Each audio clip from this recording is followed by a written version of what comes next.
Hey guys, today's video I'm going to be reacting to Vice's conservatives versus liberals on the education system. This should be good. What's the purpose of education? I think the purpose of education is to educate and not indoctrinate. And I think that in a lot of ways we've strayed from that in the original purpose of what it's supposed to be. Educate, not indoctrinate. Now you would think that would be a very simple thing, right? For teachers to understand and for that to be just a well-known criteria in the school system, but unfortunately things have changed. Nowadays there is a big difference between teaching the traditional way and indoctrinating children with all sorts of different types of ideologies. When we talk about who's doing the educating, who should decide what's being taught? Parents. I think that parents should have a huge say in what's going on in the classroom because it's their kids, not ours. As a public school teacher 15 years, I was always aware that these are not my children. We have to make sure that we're respecting parents and their beliefs and their values. Giving kids the exposure to other ideas or other things that they wouldn't be exposed to otherwise is, I think, part of what's going to help raise the next generation of people that are able to look outside their own lived experience. As long as that is presented as a counterpoint to, well, there's people who believe this, but there's also people who believe this, that's okay. The reality of it is that in most classrooms across the country, that isn't what's happening. And to piggyback off of that, one side is labeled as a bigot, white supremacist, homophobic. There's a lot of parents in America that are Christian or, they believe in two genders, gender binary.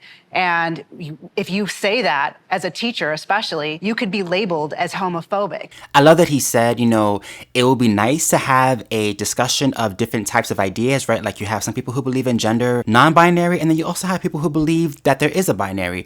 But like he said, in the school system today, whenever they talk about gender ideology, it's very one-sided. It's this is what it is, this is what is okay, and it is not okay to say the opposite, or you are a bigot, you are a transphobe, you are a fill in the blank. And like she said, the conversation gets hijacked with those accusations. I can tell you just on my page alone, I get called a transphobe at least every other day just because I do not believe in the gender ideology of today. I don't believe that biological men should be competing against biological women in female sports. I just don't. And you can't really have a nuanced conversation without people screaming and yelling at you and accusing you of being a transphobe who wants to hurt or harm trans people, which is the last thing that I want to do. But at the same time, I still have to be able to speak truth in this situation. So I'm okay with gender ideology being brought up in school as long as the other side is also being brought up. And it's not. It's one-sided. Desmond Fambrini, he, him, gender fluid, bisexual. My students do not know this because it doesn't come up because I'm a learning specialist and it's my job to educate and teach a curriculum, right? Now, if I'm asked directly by a parent or if there's confusion, oh, why do you wear makeup? Same reason why girls do, because it's fun for me. It doesn't need to be this very controversial, I'm gonna mess with this child's upbringing, they're gonna go home and they're gonna turn into a gender fluid and they're gonna think there's 72 genders. Okay, but a huge flaw in his argument is that he is purposefully going to school with a full face of makeup, right? A full beat face. He got the lipstick, the blush, the eyeliner, the whole 9 yards, and yet he is presenting as a male. So obviously children are going to ask you a question out of curiosity. What's going on? Why are you wearing makeup? That's not exactly normal in a professional setting. And he knows this. He knows it's not normal in a professional setting. And he is purposefully doing that to get a reaction from the kids so he can have the conversation with them. So to me, it's very manipulative for him to sit there and to say, oh, I'm just wearing makeup because I want to. I'm not really indoctrinating the kids. I'm not really teaching the kids anything. But what conversation is happening when they ask you why you're wearing makeup? Obviously, you're going to talk about gender, right? And gender roles and your position on what you think it's okay for men to do as far as the gender spectrum. And that is a conversation that is not appropriate for children to be having in the classroom. But by you coming in wearing makeup, you are encouraging that conversation to be had. It kind of goes hand in hand where if I were a Christian teacher, I wouldn't be able to go through class and decorate the class with crosses and Bibles, right? Because that would be inappropriate because you can't do that in public school classrooms, right? You can't have symbolisms like that. But I posted videos on my TikTok where you have LGBTQ teachers who literally are hanging up pride flags all throughout the classroom as a virtue signal to their ideology and their sexuality without actually having to say the words. We talked about having the incorporation of a pride flag or pin or something in your classroom. I've never been more proud to be a part of the teachers union here. Why? The president just had this delivered to my classroom. National Coming Out Day from your local or probably not so local queer teacher. And all of my rainbow are on today, and I was like, well, it's National Coming Out Day. Like, I had to be covered in rainbows. But I'm not allowed to tell students that I'm gay because it could be seen as supporting a single political party, and it could be seen as a political issue. So if anybody asks, I just really like rainbows. No politics in Miss Leia's classroom. She just really likes rainbows. And to me, that is not okay. That's inappropriate. In the same way, like I said about me, if I were a Christian teacher, I wouldn't be able to walk into class and put up pictures of Jesus, right? Because that would be inappropriate. Why are you allowed to put up the pride flag and rainbows everywhere and insinuate an ideology without saying anything? The kids are not stupid. They're going to pick up on that. And that's exactly what is happening in so many public school systems, which is why it's becoming an issue, because you are indoctrinating children and you are crossing over a line by even letting the kids know what your sexuality is. Your sexuality has nothing to do with the classroom. Nothing at all. Just teach the kids math, English, and science. They don't need to know who you sleep with. They don't need to know your pronouns. They don't need to know your sexual identity. None of that is important. And it's really narcissistic of these teachers to think that their personal choices or their personal identity needs to be discussed in class. It doesn't. Let's talk about what do you think should be taught about gender identity in school? What do you think is being taught? I want to go back to something you were saying earlier that's related to this about like you're seeing trends. And I am too, right? Last semester, when I was teaching, I had a trans kid in every classroom. And I was like, whoa, when I started teaching, It was one in school. there was none, Yeah, right? one And in I'm the like, school, this yeah. is wow. And they okay? were really for it too. And they like went for it. And I'm hearing you that is something I'm seeing too in the classrooms. Fair, okay. Now, I'm not gonna presume to be in the heads of those kids and to understand like what's real for them or whatever. So there is something called social contagion when it comes to gender ideology and transgenderism. And like this actual trans person said in the video, which I'm glad they actually brought it up and were honest about it, is that there's a major trend now that's going on in many, many schools with Gen Z, where it seems like every other kid is now coming out as transgendered or gender fluid or just confused about their actual gender identity. And this is something that wasn't happening just 10 years ago, right? Now it seems to be like this big phenomenon, and it's kind of like, is it that kids are actually coming out and they feel more comfortable coming out as transgendered? Or is it a social contagion reaction because they're hearing about this 24/7? Because gender dysphoria at the end of the day is a condition, a mental condition, and is not something that is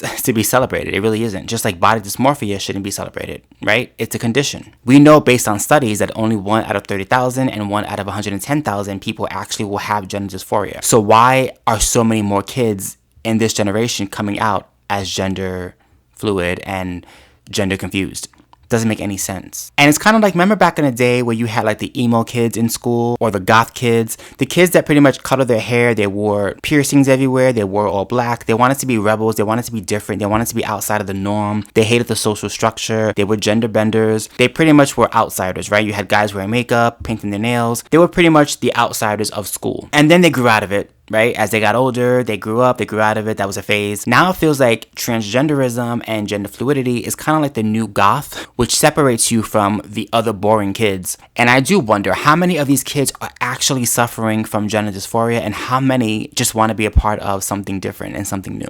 And the danger with that is, unlike being goth back in the day where you would just color your hair and paint your nails, now we're talking about girls having top surgery and boys going on hormone therapy, which can have long-term effects. Like, we're talking about biology and science and medicine and long-lasting effects that cannot be reversed once it is started. And that is the danger of this social contagion when it comes to the transgender movement. What is CRT? I've never learned about it in my classroom. I don't have any friends that have learned about it in their classrooms. It's something that's often taught on the graduate level or the undergraduate level. So I think that it's kind of not a great term to use in reference to conversations surrounding K-12 education. It is in our schools. I saw the lessons that contain critical race theory in California. It said the words critical race. It said the words Which critical is, race and theory. and Yes. she's not wrong. She's not wrong because some states have implemented CRT into their curriculum. It means different things for different districts. So this is about to be a very complicated conversation. So in my district, and this is in California, they're requiring a class called ethnic studies in order to graduate. And in the class, they were taught about critical race theory. They were taught the definition. They were taught to analyze school policy through critical race theory, and they were taught how critical race theory is beneficial to analyze the U.S. It's basically like this idea that every institution in America, every institution, that interaction that you have has some sort of element of race. And there are kids in America in K through 12 that are being taught that. And I'm so tired of people saying that's not happening when it is. I love how that one girl was so confident in saying that CRT isn't even being taught taught in classes. It's not even in the curriculum. And then you have the other woman that's like, oh, actually it is. And the actual words CRT are in the curriculum in California. Now what? It's not often called CRT anymore. It's called diversity, equity, and inclusion. It's called all these different names and labels because of how divisive of a thing that it is. And I think at the end of the day, the big thing here is that let's teach Black history. No one on the right is saying, do not teach Black history, do not teach slavery. If we forget those lessons of the past, we're bound to repeat them. But what we're also saying is that stop being vindictive towards white people for being white. No one alive today was a slave, and no one alive today owns slaves. So I'm going to end the video with this last sentence that was said in this video, which I think was the most powerful sentence and the most powerful statement in the entire video. You can't create the next generation of leaders if they are never capable of seeing themselves as leaders, right? And I think like that is what CRT, unfortunately, in some ways, it does to young children of color. If you guys enjoyed this content, please do not forget to like, comment, and subscribe. Don't forget to hit my notification bell so you know when I post a new video. Also follow me on my social medias. I am on Instagram and also TikTok under the same name, Curly Boy Chuck, where I'm going more into detail on these topics and being canceled every single day. Until next time, peace.